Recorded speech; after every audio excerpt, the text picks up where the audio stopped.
so many over the years that have made sports both easier and better to watch. Like, I think the first one that probably doesn't come to mind because it isn't about a specific sport or like something that happens within the game is just HD television, right? Like we talked about not long ago, the hockey puck that they tried to use for a little while, that when the technology in the puck would actually make it light up on the screen, and when you hit it a certain miles per hour, it would have a tail behind it and all this stuff. And when it came out, we were like, oh, this is going to be amazing. And then all of a sudden we realized, like, no, it kind of looks stupid on TV. HD TV has made the puck easier to follow, everything within every game easier to see. So even though it isn't game-specific or sports-specific, HD TV is as big as really any advancement in the way we watch sports. I still don't use the full HD thing. Yes, you do. When I go home, like you don't even know it, but you do. My parents have Spectrum in Sarasota. They're one of their places, and I go there and I put it on and I use, like, for instance, channel 70. I believe there is ESPN, and if I wanted HD, I'd go to 570. But I always forget to do it, and then my dad, when he's over, would be like, "Put it on HD," and I forget. Like, really, I don't care.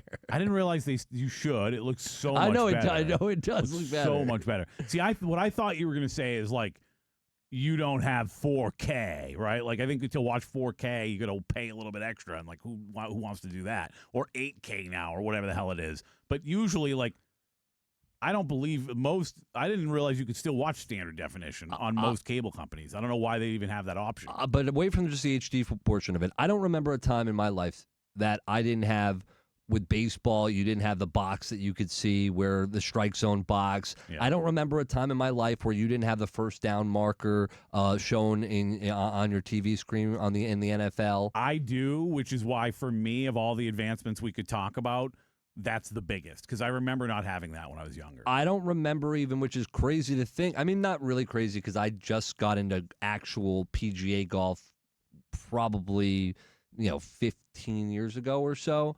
I don't remember, maybe a little longer, 20 years ago. I don't remember a time in my life where they didn't have the tracer, where you could see where the ball was going after they hit it, which I was talking with my dad this weekend as we're watching the PGA Championship.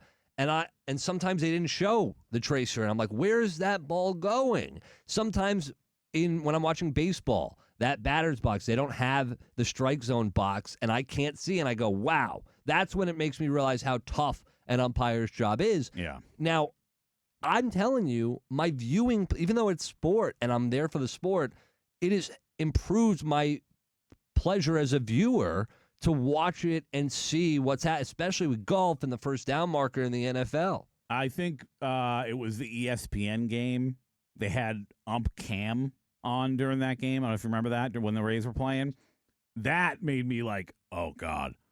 That's like seeing the actual view from an umpire's mask when a pitch is coming in. Impossible. It's absolutely unbelievable. Another one that I think is so old that it probably a lot of people forget about or don't think about was the first like major technological advancement in sports that completely changed the way we view sports and even officiate it is instant replay. Yeah, it's not a TV graphic, but you're absolutely right. I could not imagine not being able to go back and see that play instantly and being able to judge what happened and go, oh, they got it wrong or they got it right or what a play. It's I can't imagine that time. These are the little things that I think we take for granted when it comes to watching and viewing sports that I don't remember a time of not having it. Yeah. The first down line, like we talked about, certainly the biggest. And now it's not a graphic, but again, it's more of like a technological advancement, the pylon cam. And whoever finally was smart enough to go, hey, let's take a pylon and put it at the first down marker. Like the fact that we can see the first down marker down the line like that, the end zone down the line like that from the view of the pylon, I love that. And on that note, I still think there's things along that line and even more so that they can do in hockey. I think here's another question, to branch off of this conversation. If there was one sport that didn't utilize graphics or the advancements in technology enough, what would it be for you? Because for me, it would be hockey. I would agree that it's hockey. I also feel like if you were to put me in charge, which would be a dumb thing to do ever anywhere, but if you were to put me in charge of like, what do you do? Like, I don't know that I'd have a ton of ideas. It's a great for point. hockey. It's a great around the in the goal. I'd put it on the bottom of the post. Well, that I agree with. Also, the shot tracker that you talk about in golf, and like they tried to, in a way, mimic early in hockey. If you could do that after the fact, like on an instant replay, show, like, especially on like deflections, exactly where the puck, how it went, like that'd be cool. Fans lose the puck too, and that's tough for people.